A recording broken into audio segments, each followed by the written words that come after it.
What do you guys? Is that get worse? Bloody What Marys? times do you guys Couldn't do want it. to show? I had them in the bag, and I'm like, I couldn't even look at can't 'em. do that. I can't even look at them. Yeah, fair. Welcome to the Avery Adventures Podcast. I'm your host, Ryan Avery. And I'm Tanya Avery. We drove down to Lander, Wyoming, home of the global headquarters for Maven Optics. We're here with the three owners of Maven Optics, Brendan Weaver, Mike Lilligren, and Cade Mastis. Did I get that right? Nailed it. Oh, I've been practicing. We came down, they invited us down. They're starting to brainstorm on a new long-range scope, and they were nice enough to let us shoot machine guns. We appreciate that. That was a good time. That was fun. It's never a bad thing to throw a little lead downrange. You know, the one thing you noticed out of that is I just posted Tanya's on Instagram is when you shoot a machine gun, everybody starts to grin. Everybody. It just makes you happy. It does. Yeah, you can't be sad pulling the trigger on No. a full auto. There's no room for it.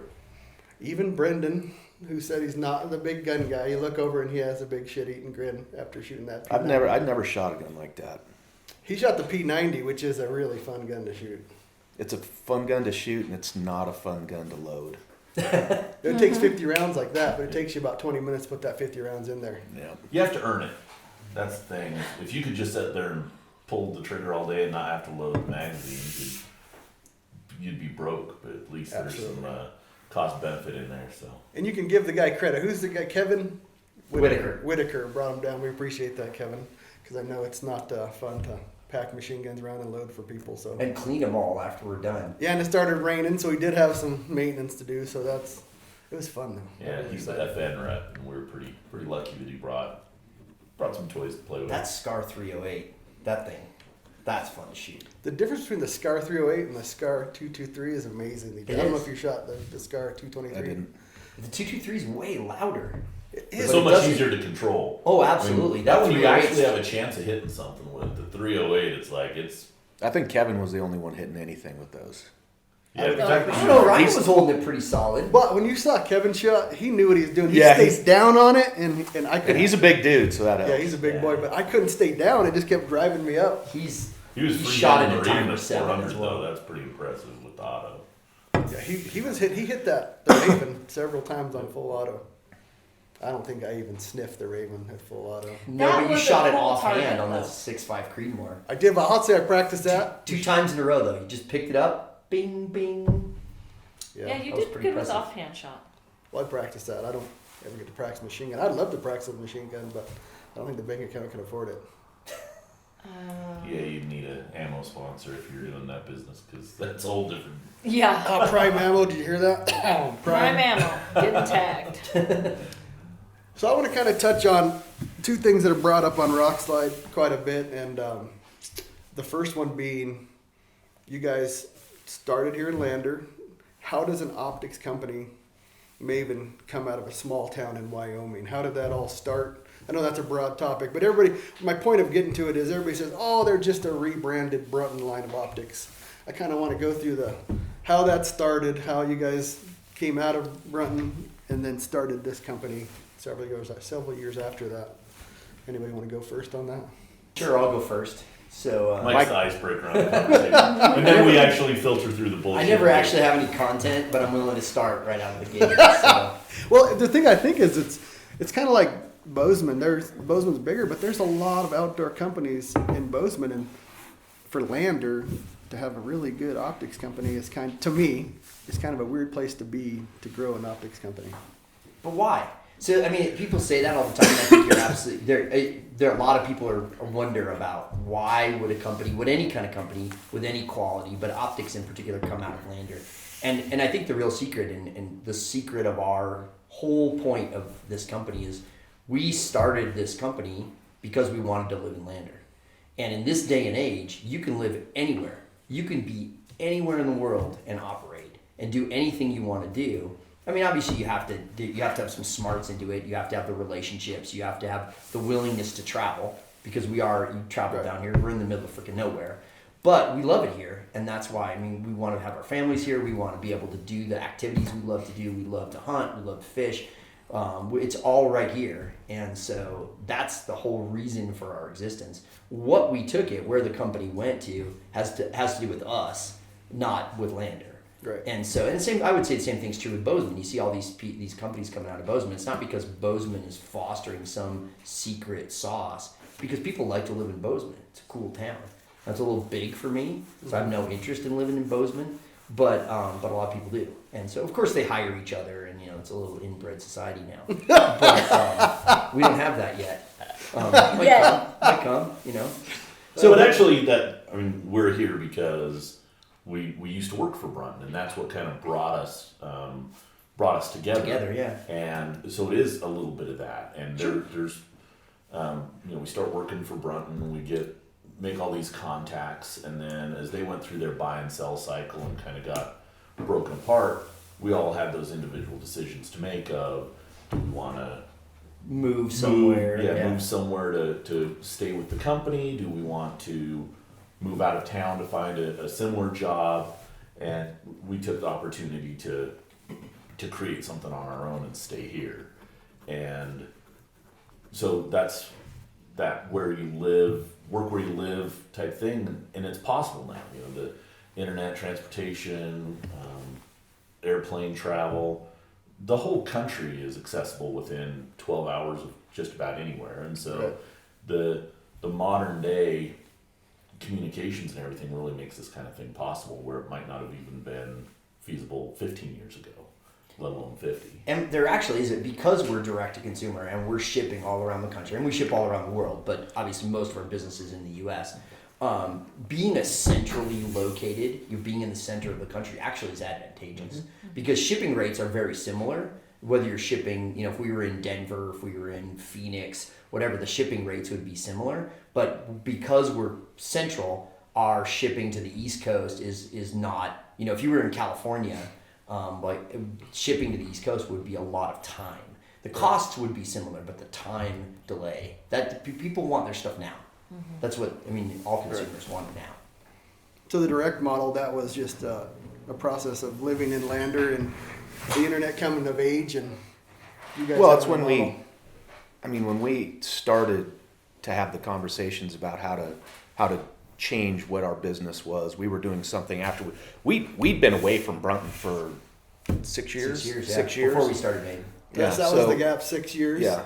So we all left Brunton, and we decided we didn't want to move, and we all decided we wanted to work together, which is an interesting, and you've been to the fire pit now. Yeah. That was an interesting choice, but that was a big decision, and I think that's probably the single thing that makes us who we are, is that the three of us sat around a campfire or a fire pit in the back of Brennan's yard, drank beers, and decided to go into business together. And we decided to go into business initially without having any one of us be the boss. That all three of us would bring our skill sets to the table, but we would be all three of us at the table, and that's the decision process. And we decided early on, if two people vote to do something, we do it, and the other person if they disagree, they just check their ego out and do it. And that actually, I think, is the best decision we made. Because partnerships, you've seen a lot of partnerships, like one-on-one partnerships and some marriage, and a lot of marriages end up in divorce, and a lot of business partnerships end in separation, and they freaking hate each other. They hate each other. That's the impressive part, because you always hear partners are for dancing, not for businesses. Right. But not only is there partners, there's three of you. And you guys have worked together for how long now? Mike and I worked together for 8 years at Brunton. Yeah. It's 18 years now. Yeah. 18 years. And I was there for the last 3 of Brunton. Right. Yeah. Late to the 15. Late to the party. Yeah, late to the party. And I can that's about how much younger I am than everybody. So that's key there. That's the factor. Well, less mature. The thing is cool is I can tell that you guys generally care about each other. Your town, you guys walking around their town, they invited us down here. Walking around your town, this is like a throwback. Because everybody knows, everybody waves. We're at the bar. We went to Cheers last night. Went to Cheers. Everybody knew who Brendan. Everybody talked to Mike. Cade. That's small town Wyoming, though. That's what that's one of the great things about being here is everybody's very supportive of what we're doing.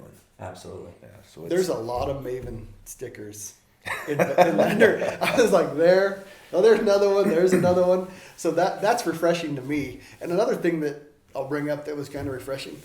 I didn't know Cade and I didn't know Mike from Adam. I talked to Brendan, the Rock Slide Angle reviewing product. I called down one day. When your C1s, you sent them up, they came up, and there were some questions.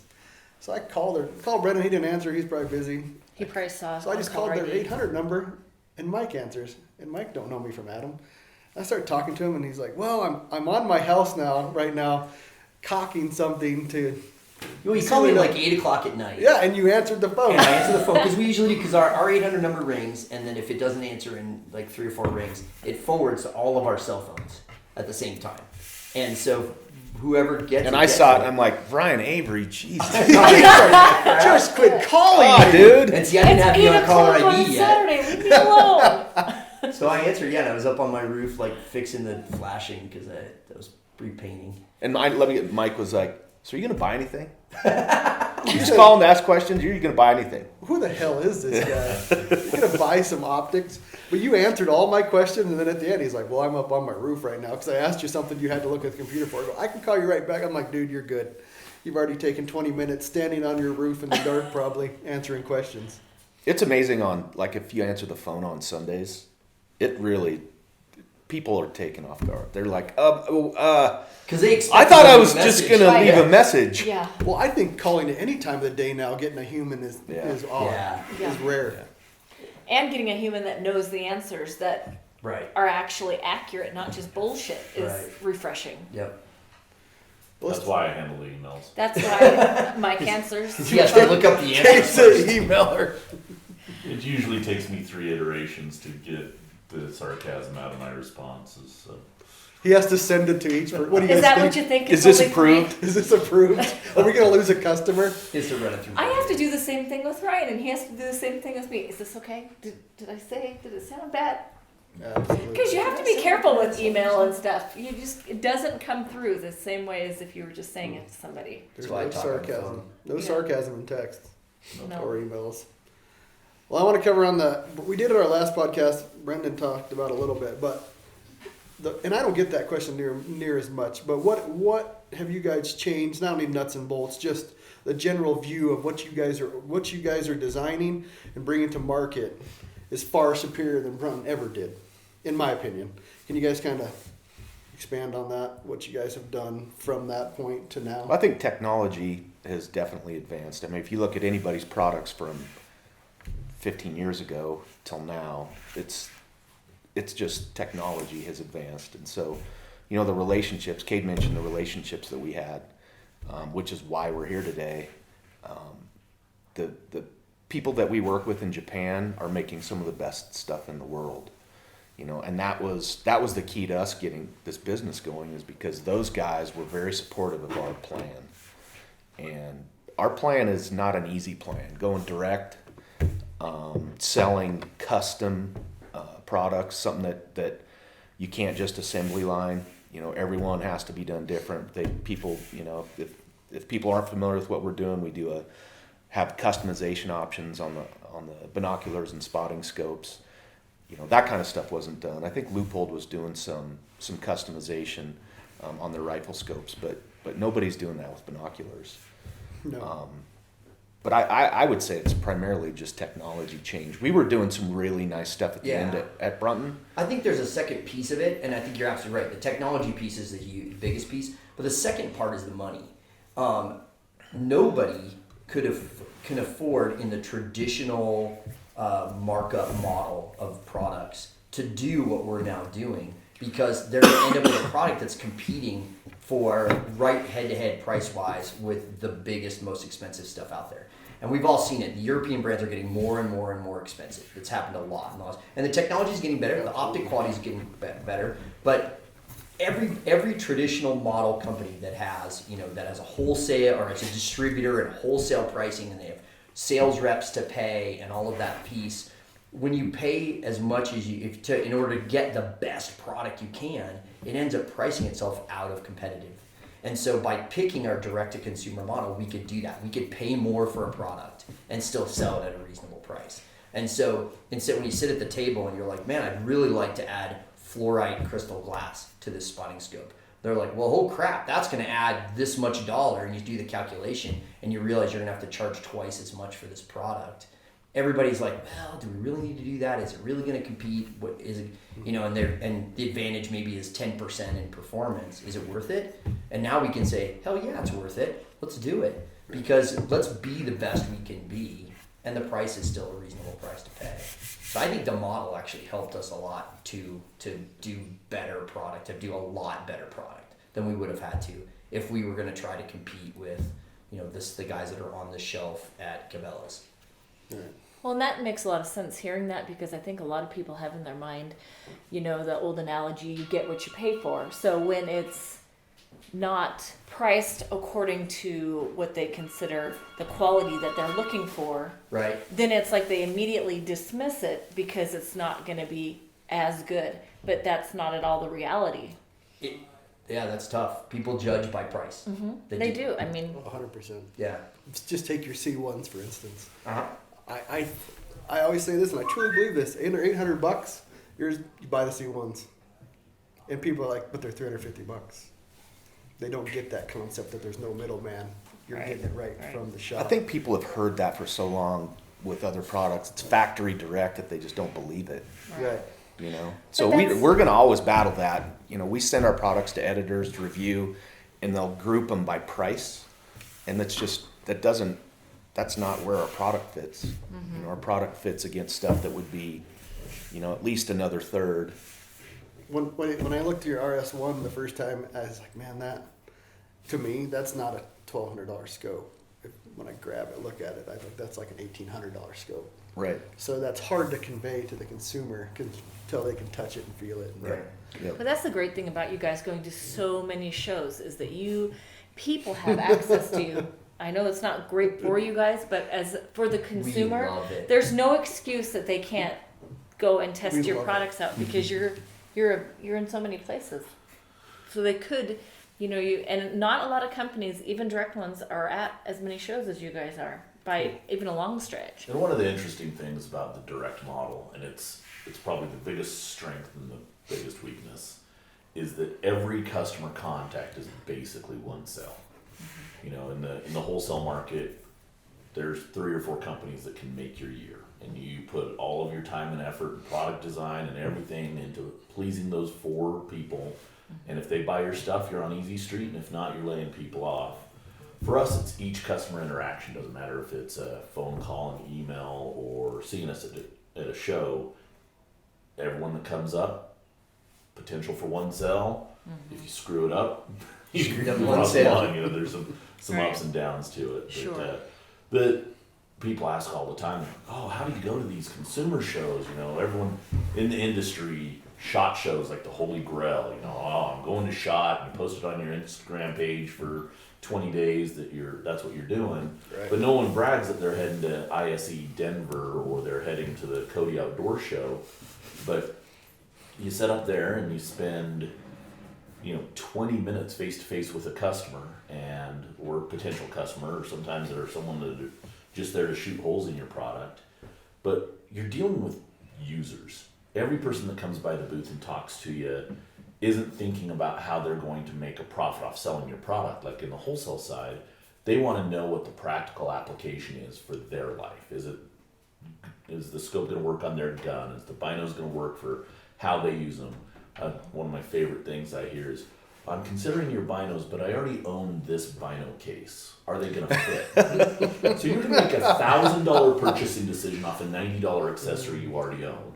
But I can tell you how many times I've got that question. They want to know if it's going to fit in their favorite bino case before they pull the trigger They on it. invest. That is funny, because I'm sure that applies in a lot of situations where you're like, let's Thinking about talk this about wrong. that. Yeah, you're going about it backwards.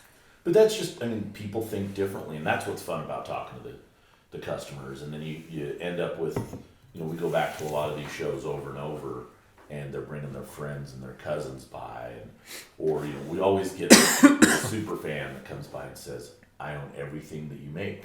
What's next? I just need to know what's next, so I know what to start saving up for. And that's pretty cool. The conversations at consumer shows are just so much more fun. Absolutely. People are excited about yeah. a new brand. They're excited about cool products. We've done SHOT Show for 15 years. You don't have those conversations there. It is a buyer trying to beat you up on price, trying to tear apart your product, saying they want this instead of Co-op this. dollars and it's. I mean, planograms but and- like Kate said, you're gonna, that guy's gonna buy, $100,000 worth of stuff. Where you talk to one guy at the consumer show and you hope he's gonna spend $1,000. But they are so much more. The shows themselves are just so much more enjoyable than trade shows. But they are. I have to say, they have to be exhausting for you too. To show They up are. to all those shows. For sure. Yeah. For sure. But usually we have a cooler beer in the back of the booth, and that helps you kind of turn the edge. We sell know more. that. Once we start having beer, we sell more. Yep. Is it true? We've Oh, tracked it. dude, that's Absolutely. It That's doesn't only hilarious. make you shoot better; it also makes you sell better. And if you know the secret password, if you buy an optic at a show, you get a free beer. Or you can just dig around in the I cooler don't when even. you walk by. That's what I was asked. I just sneak around. Oh the yeah, back. well, I hear the cooler crack. I look over and there's the Averys, like raccoons in the garbage can. Oh, And that is a true statement. and if you do go to a show, you got to ask them about their smoker. Yes. Oh, the smoke. That there smoker? Yep, they pull a trailer with all of their contents and all of their product in this. What would you call that little trailer? It does kind of look We like call Well, it the trailer. We'll Yeah. enclose it. a trailer. We'll post up a picture. Yeah, I'll take a picture. You have to see it. You can't just envision it. It does look a little bit like it could be a smoker. Got some briskets in there. Dude, that would be badass. Oh, I love With when the people beer. argue with me. That's a smoker? No, that's our trick. No, that's a smoker. What you got? Or a camp trailer. Some of them, that's one of them off-road camp trailers. No, this is actually a custom-built cargo. No, it's a camp trailer. Okay. They're like, you guys are just reps. You don't know Here's anything. life. Is the smoker thing in Texas more often? Or they, It's everywhere, but it's a little more eastern. It's in Alabama. Alabama. oh, don't knock on Alabama people. They're Roll sensitive. Roll Tide. Roll Tide. On the another thing I was going to ask you guys, it seems to me you guys can bring products to market from input from consumers faster than the older model. Would you guys say that's true? For sure. I mean, we're not stuck to a traditional development cycle. We conceptualize or sit around and hash something out where we go back to our suppliers and really talk to them about what they have available. And we're not trying to hit a traditional retail model of launch it at SHOT Show, take pre-orders so it can deliver in July. When we launch a product, we talk about the RS2 a little bit. You posted it on your page earlier, and we've been developing it for a little while, but now that it's here, if we were in a traditional model, it would sit here for 6 months. Mm-hmm. We wouldn't show it to anyone until SHOT Show, because you don't launch products in May. But we can, because we can start shipping this thing at the end of the month, and Just in time for hunting just season. in time for hunting season, and it's as it's ready, it comes out. I think we launched a product in July last year, And stores don't want to get their new stuff right now. They don't. No. Well, they're in the middle of business. Yeah, they're in the season. middle They of don't their. wanna- Yeah, Yeah. they've ordered and planned for their entire year. This is not, and that's one of the problems with it. It's like they have this cycle that they work through that it kind of stifles what most companies are trying to do. But they've just gotten accustomed to that pattern. And not that they don't want product delivered, but they don't They want a want- new product that New they're not SKU. ready for. A new SKU to show up in their planned display, and they don't know how to fit it in there. They don't know how to. And yeah, we- their store dollars have been spent since mid-February Huh, I did not know that. for the year. Yeah. And they already know what's coming in for Black Friday, most of them. The other thing, a traditional model, because they have this traditional time frame, they also tend to launch a series of products all at once. And one of the disadvantages of being the size we are is we couldn't do that even if we wanted to. I mean, the cash flow to be able to launch 6, 7, 8 products at the same time doesn't make sense. But the beauty of this model is we don't have to do that. We can roll it out one at a time. And as we're ready to get a product, it's ready to go to market originally. And like you were saying, Ryan, the really key thing is we can take customer input. Right. So when we launched the RS1, we were already in development of the RS2, but we didn't have the full strategy around the RS3. And so we're taking customer input from each of the products as they come out to help develop the next one down the queue. And that's really what's important to being a direct-to-consumer company, is not just selling direct to the consumer, but listening to the consumer so you can service the consumer and give them what they want. And No comments on that. our customer is Why do you the end look at user. me? Right.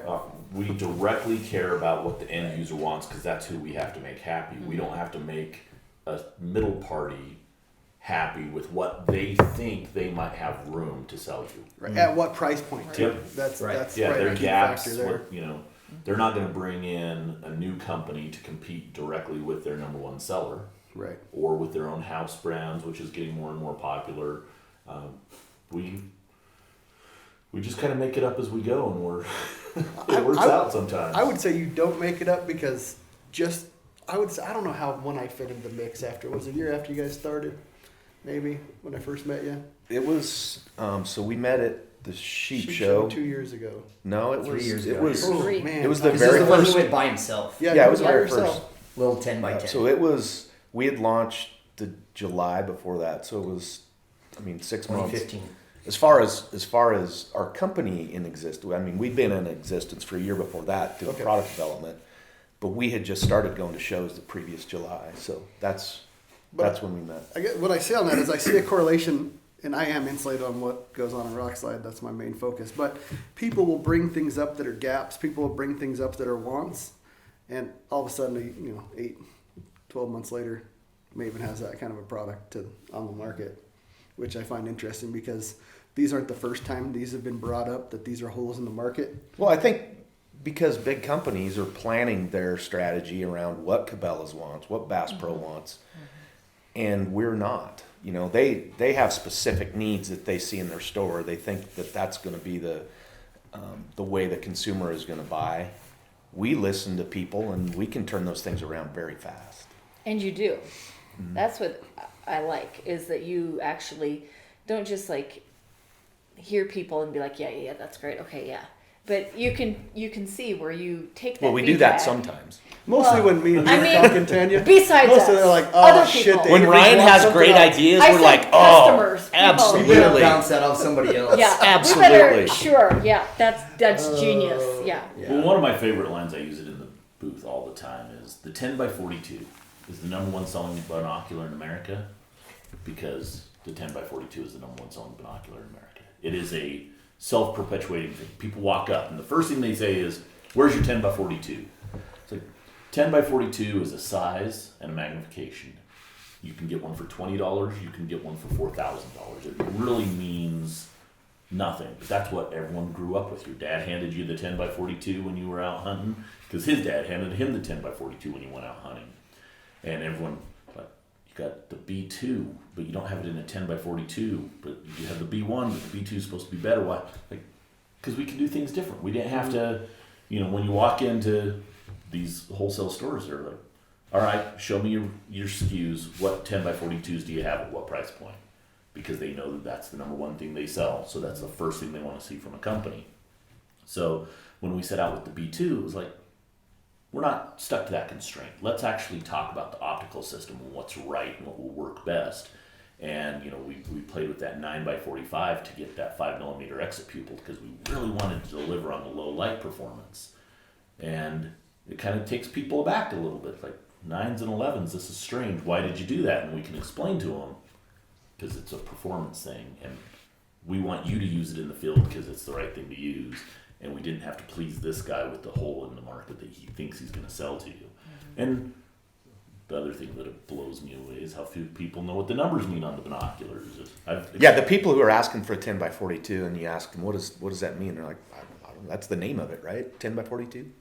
They don't know what 10 is. They don't know what 42 is. That's a lot of people. We did me and Matt Cashel, who's our optics guy in Rockside, did a podcast on optics. It's coming out probably this week, and he brings up the 9 by 45s you guys make. He's like, people are zombies. They'll call me, they'll ask me, what binocular would you buy if your whole thing is you want really, really bright glass? You want a scope or a binocular that's really bright, low light. He goes, I'd get the 9 by 45s from Maven. They're like, well, why wouldn't I get the 11 by 45s, or why wouldn't I get the 15 by 56s? Because it says 56. Right. Bigger is better, man. It's like, America. Well, his thing, they're zombies. America. He's like, they don't research it. They're like, everybody has this, and I need that. They're lemmings. Yeah, they just follow. The zombie effect is what he calls it, and I can concur with that. We talked a little bit about the RS1. Cade, it's your baby. RS2? RS2. Break it down for us. They're both his babies. He has a lot But the of babies. RS2 is new. So that's, The new, and it's going to be pre-ordered. And you always like the someday. newest baby better. You do like the newest baby. I mean, this thing's already a month old. It's old news. You have hope for the newer one that you It can haven't make its ruined. own damn lunch. Exactly. So we kicked off both these projects simultaneously, the RS1 and RS2 on the development timeline. As a matter of fact, they changed numbers about a year ago as we realized the RS1 was going to come out first. That the 2.5 to 15 by 44 was going to come out first. This is one of those selfish projects. It's one of those things where, like, I like the ultralight. I like a simple scope. I love the RS1. I think it's just a super functional scope and covers a lot of ground. But I didn't really see a great ultralight scope. And if you've listened to me before, this is always the story I tell. But I could see these guys building these 5-pound mountain rifles and going out and spending thousands of dollars to shave ounces off their rifle, and then they put a 2-pound scope on top of it. And they're backpacking up sheep hunting or goat hunting or heading up a pile of scree, and they've lost the whole purpose of what they were trying to do on that gun. And so I wanted to find a topper go on it. And if you're watching this video, you'll realize I'm not the perfect picture of ultralight, but that's all right. You got to shave ounces somewhere, and I'm not leaving the beer behind. So. This lets me carry 12 more ounces of liquid with me in the field. So wanted to make it simple, lightweight, and yet still really versatile. So it's a 2 to 10 magnification range. So it's a 5 times zoom. And really the concept is replace that old 3 to 9 by 40. That's the 10 by 42 of the scope world. 3 to 9 by 40. Where's your 3 to 9 by 40? 38 millimeter objective lens. Let us shave some weight off the 40. It's got great glass in it. So as far as the light transmission, the pass through, the low light conditions are still really, really brilliant. Cap turrets, toolless reset 0. But really, the magic is it's a 12-ounce scope. Yeah, it is light. And we were out shooting it yesterday. I had everyone get behind it and shoot it on that little 6.5 Creedmoor we have, and it's money out to 400 and more. There's no clarity issues on it on max magnification, and I think for a $550 scope, that thing is pretty amazing. So What's the reticle in it? So 2 reticles. We're doing a straight duplex reticle. We got some guff on our RS1 for putting lines on all of our reticles. It's amazing how many people don't Those want. guys are just bitches. Don't listen to them. You know what? If bitches spend money at my shop, I'm making it I'm duplex. listening. I'm Those listening. bitches are all right with him. I'm listening, bitches. I'm listening. I hear you, bitches. I hear you. And there we are. And the second reticle, The second not to reticle keep you on track, is but a simplified holdover reticle called SHR. And it's the same SHR that's in the RS1, so you can go on the website and see that reticle up on the pages. And it's still MOA based, so 5, 10, and 20 minutes. It is a second focal plane, so those minutes are only accurate at, totally accurate at max 10 power. But if you know what your drop is in minutes, it'll be accurate at 5, 10, and 20 on the max power. The RS1, RS2, pretty much similar glass, similar. Yeah, same level of glass. This is the one, I think it might actually be the only product in our entire lineup right now that does not have ED glass in it.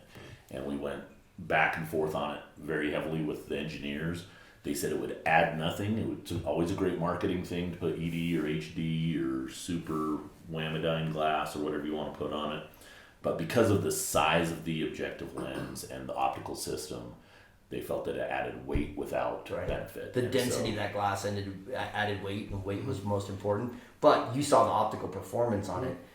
It's awesome for that size of a scope. The performance is great, and we were shooting in pretty low light conditions yesterday. Yeah, we had a Yeah, freakish thunderstorm roll through, and it got pretty dark. And I don't even think about the glass quality on any of the Maven products because every one that I've seen have been far superior to what I want. So, what pre-order wise, when's that coming to pre-order, Brendan?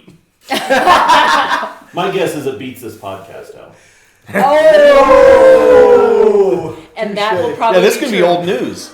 Yeah. Now I'm gonna put that. Now he's gonna be working on it right after we leave Editing here. this in the car on the way home. Well, from the girl perspective. Monday. What day? The very Monday. latest. Monday. What's the day? Monday. Monday of It'll be out by when? a Monday. Hey, Monday. I think that'd be the 22nd ish. Ish. This scope is light as a church fart. That's one of the issues with having a small company is you can't just walk down the hallway and say to your programmer, "Hey, get this up." We rely on some friends to help us out here and there, and Low places. we don't put a lot of pressure on them. So Yeah, and I'll we say should have it up Monday. We have been taking up your time. We Yes. love This is not waiting on us. Yeah. This is Yeah, we're actually waiting on some website stuff. We couldn't do this without friends that we can call in favors. Yeah. Or IT guys, gunsmiths, taxidermists. They just freaking lie to you. Yeah, I think they lie to themselves. they do. They think yeah. they're better than what they are in their time frame. Well, they have hopes that they'll do things or be able to get things done Right. I'm faster. gonna let my dog in here because she's whining. I think that scope is great for females too because we're not quite as big. 'Cause So it's dainty. it's dainty. Man, it's it's light. And so Right. I mean I don't know about I can't speak for other female hunters, but Ryan, as this may shock you, is You not can't speak for other female, but you can speak for Ryan. No. Ryan does not coddle me during our hunts. I'm very dainty. He is dainty. But what I'm saying is some female hunters that hunt with their spouses or boyfriends or whatever may get a lot more help than I get. Gotcha. He has full expectations of me packing my own stuff, my gun, and I'm fine with that because I feel like I should. Is this going to be a counseling session? No, She goes I'm home with fine me. with She it. does her fucking part. Right. Right. This sounds like it's going to be So a what you're counseling saying, So- Tanya, if I'm hearing you right, is that you want your shit to be as light as you can because Well- you have to haul it. Yes, because and I'm not. I mean, women are not as big as men usually. Some are, but I've hunted with quite a few others, couples, and there's a lot of weak ass women out there, and I know I'm gonna get blasted for that, but well, their husbands are carrying their gun, and then they have to way through. They're packing their They're weight not or who their they pack. not who they claim to be They're on so Instagram. They're not the huntress they claim to be. they're No. not the huntress they claim to be. And I'm tired of. Never mind. I'm not gonna go. Don't there. Don't get him All started. don't kick This over the beautiful hornet's nest. RS2. Save it for one of those podcasts where it's just you and Tanya, and you're not dragging us down your No, wormhole. don't take Maven down. No, and I'm not trying to go down that rabbit hole. I'm just saying, for me, I feel like I have as a smaller framed person have to be even more conscious of my weight because I can't pack as much. I just physically can't. So last year we So built. now you have an option. Because Even- I don't feel like that was an option before. Yeah, we got a real lightweight gun, and now the scope like this will be perfect. And a different lightweight scope that we put on it last year almost ended. in Almost divorce. ended our marriage. And if you have bad glass in a scope, it could end your marriage. In 10-degree weather. We should put that on the page for these. I'm just Don't saying. end your marriage. Get good glass. Don't do it. Dude, it was intense. I almost took it off and beat him with it. Because I didn't know he had done that until I looked through it and could not see through it that he had changed the scope on the gun. So She was convinced it was fogged up, and it was just that certain brand of glass was not great. And and I can't see my really bad. well. My bad. Like I don't have Won't happen 20/20 again. vision. I'm sorry. All right, back on the RS2. 1-inch tube, correct? Yes, Or no parallax. What's parallax set at? 125. 125. Gonna sell like Luke Moffat. I know you'll listen to this. This is the scope for you, buddy. Be on pre-order sometime in June. On a Monday. On a Monday. On a These will Monday. be so the duplex reticles will be shipping in mid-June, and the SHR reticles will be shipping after that sometime. We made a last-minute change to the SHR reticle, so the one you shot yesterday, the posts were a little thick for our preference, and so we retooled all of those reticles, and so they're going to come in a second wave. So we're just pre-selling the duplex right now. Just Or when it goes out. And the pre-sale will be $100 off. So $450 instead Oh, of $550. sweet. Nice. When do they arrive, you said? Mid-June. Mid-June. Mid-June, and then when did the MOA or the SHR? Later. ASAP. as soon as possible, sometime in September. Late Sometime July, after mid-June. late August, late September. We were pushing hard.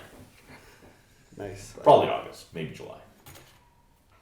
Yeah, go check them out. I took a picture on Instagram and I put it next to the RS1, and I am not an ultralight scope guy, but I can see people who would love it. Tanya being one. Well, that's the thing about rifle scopes is a lot of people use one binocular. They have one binocular that they take everywhere. But if you have gun, you have guns typically. Oh, And yes. so there's not one scope that goes for every place, and the brand loyalty on gun scopes is slightly different too. You rarely talk to someone that only they might use Swarovski binoculars all day, every day. It's the only binocular they love. But then you look in their gun cabinet and they've got 12 different guns and 12 different scopes. So it's definitely an area of opportunity for us.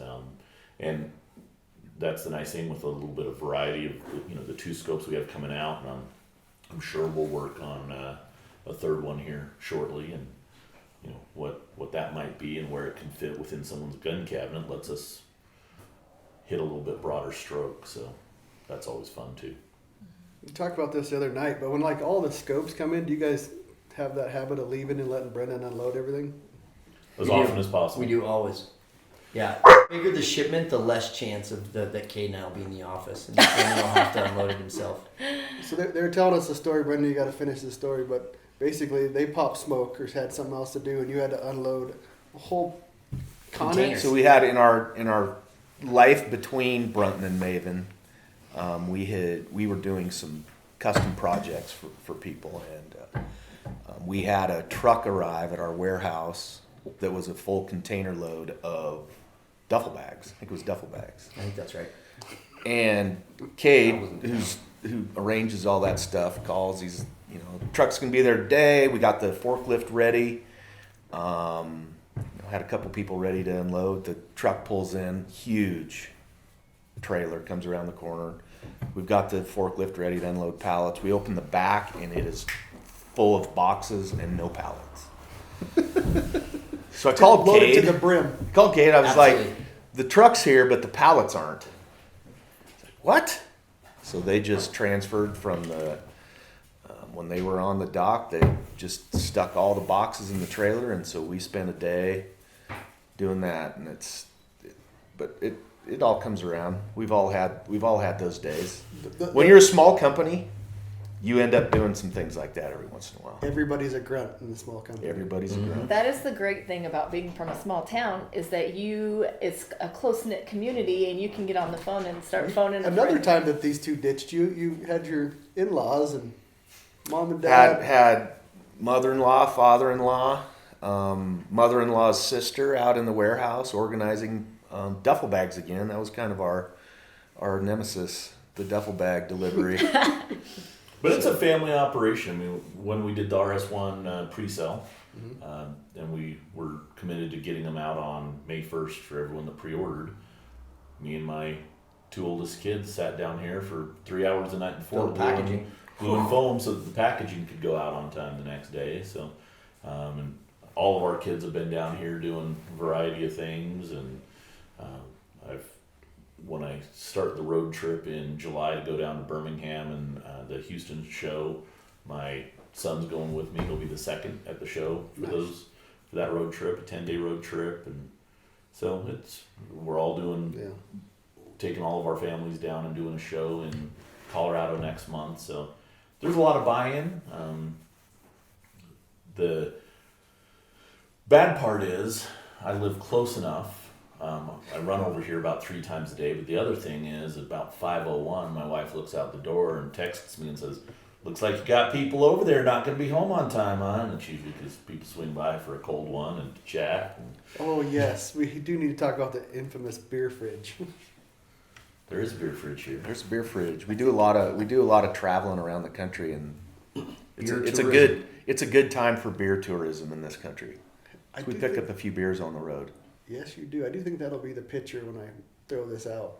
It'll be the beer fridge, the Beer Maven fridge. beer fridge. Did you leave us any beer in that beer fridge? I was going to say it might not be the best Tanya's time right now lush, because It might be a little empty Yeah, so right due now to your it's visit. beer and Smanalope tenderloin that we thawed out to get cooked the other night. Yes. So gonna have to cook some tenderloin. Now, what? How can you not get behind this company after you hear that? Beer and antelope in the company fridge. And, Cade's a And the councilman. smoker. And the smoker. And Cade's a councilman. Aren't you running for mayor or something? I have not run into But he is the president of the city council. The Presidente. El Presidente. That's very entertaining. We try and stay really involved in the community. We all take our different roles. It's kind of funny right now. Mike and I'm the president of the Kiwanis Club here in town, and Mike is the president of the Rotary Club right now. So we're both serving our terms, and so there's a lot of friendly rivalry between the two clubs. And Whoa, do you have an annual softball game? bowling. Bowling, Throw it out. actually. Bowling. Yep. Be too many busted hips. Oh my God, you're right. They'd be rolling around in walkers. Yeah, we got this. We have to do it. Brendan's the soccer coach, and so yeah, that's why when we go uptown, it's like, all right, yeah, we probably know someone at almost every table at the restaurant. Oh, there's no doubt. When you walk around here, everybody knows these guys. It's small town USA, which is pretty awesome. That's why dinner last night we had to be in the back room because we like to set out in the bar area up front, but when But we had to hide. if we're up there, I thought it was because we were gonna. well, we also had you guys, and so Right. we didn't want to have our reputation tarnished. The server literally turned around 3 different times and walked back out. Because of what we Like were mid discussing, conversation, topics. she's cruising and then stop. Yeah, I'm out of here. Yep. Yeah, backtrack. Yeah, that's very entertaining. I can see why you put us in the back of the bus. Yeah. We knew It's the language strategic. was going to require some separation After from the society. bonfire, I wasn't sure how many of your neighbors would still be on friendly terms with you. They're used to it. We do a lot of fire pits. Between Tanya and Kate, it's an F-bomb off. Oh. That is yeah. true. They're Blame me. nasty. Yeah. I don't know. Craig was getting pretty rough. Yeah, Craig was trying to put you in a headlock. I didn't know what was Oh, we have the running joke. These are the 3 queens. These are the owners. Maven, then they have the 0.5 queen, which is Craig. He's running the camera. Princess. The Craig, do you want to princess. say hi? Do you want to say anything? he bought it. Craig just bought a house today. Yes, and it has a washer and dryer Whoop, And whoop. his birthday was this And the week. yard, the yard. And the and a yard. yard. He's And a chicken adulting coop like a and a little champ. yellow slide. Is that for the chickens? The slide? Probably. It's a chicken slide. That's a chicken slide. Happy chickens, happy eggs. So this is just a whole town of Lander, rockin' Maven. There are a lot of people in this town that are pulling for us. Oh, well, you guys make a great product. It so still it's makes me happy when I see a Maven hat on someone I don't recognize, or a Maven sticker on the back of a car I'm unfamiliar with. It's like that feels good. Yes, and it's Maven, not Mavens.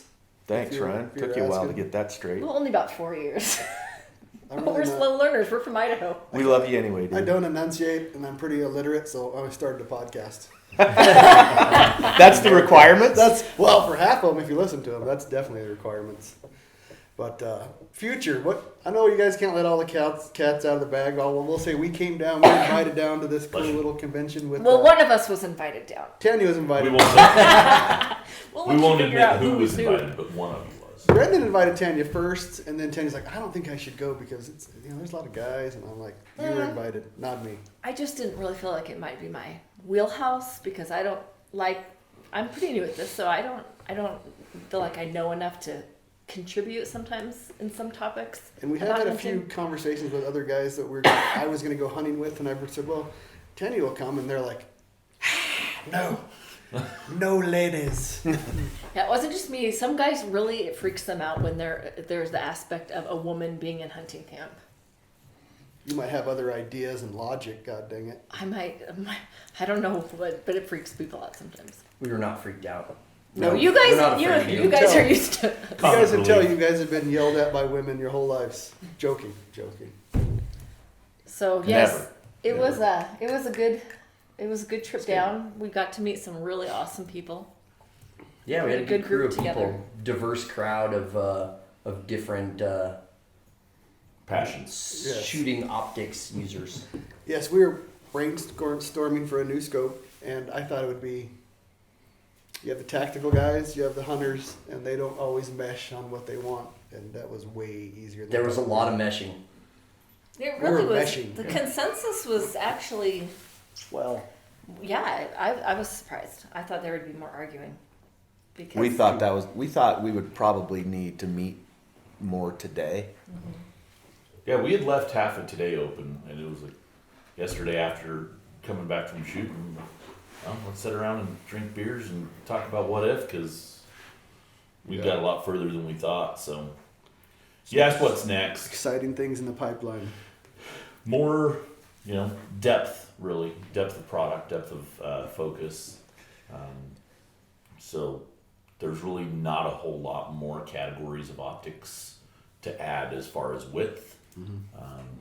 Maybe a couple of logical ones here and there, but overall it will be adding depth to our product line. So additional rifle scopes, additional B and C series, in various forms and functions that you'll see over the next 8 to 10 months.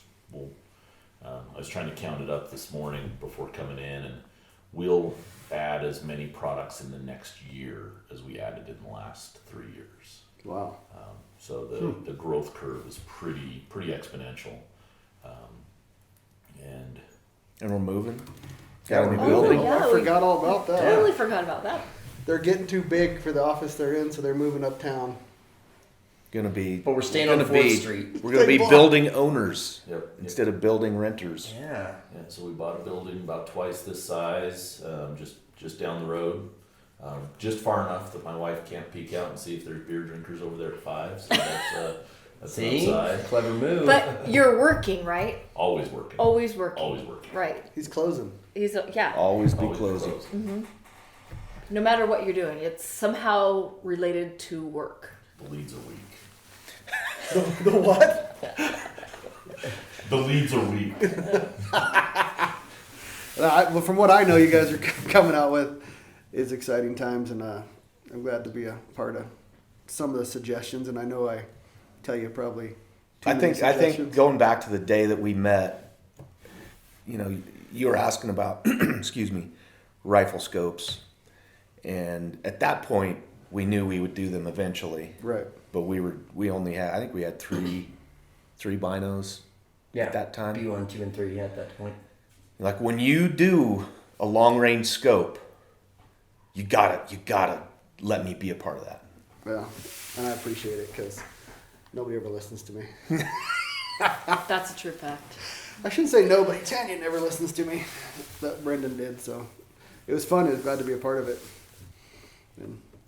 And we got to shoot full auto guns. That was awesome. And we got to shoot at 1,000 yards Yeah. off of a bunch of guns that were dialed in, like Yeah. straight out. Just walk up to a gun and dial and shoot. It was impressive. There was a lot of good hardware there yesterday. And there was a lot of good hardware. Yeah. But your offhand shot at 425 still blows me away.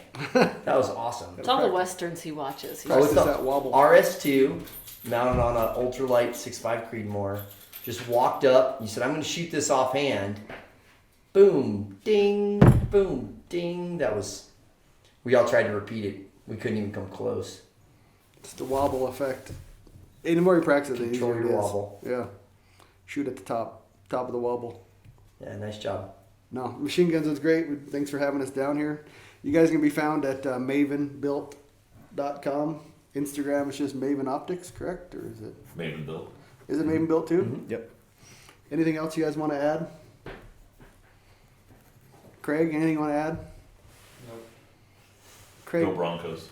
we talking No. Boise State? We don't want to. Yeah. We talking Boise State? Or are we talking? What are we talking here?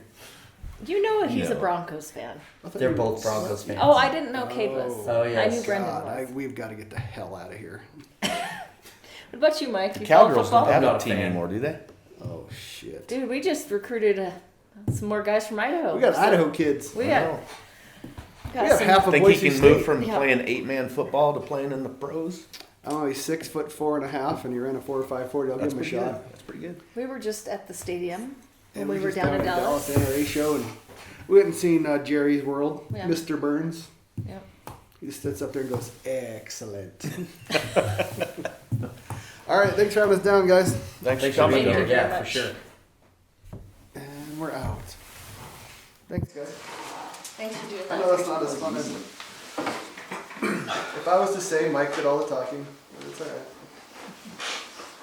You invited me. You knew what you were in for. It was pretty well dispersed. Mike sounds like a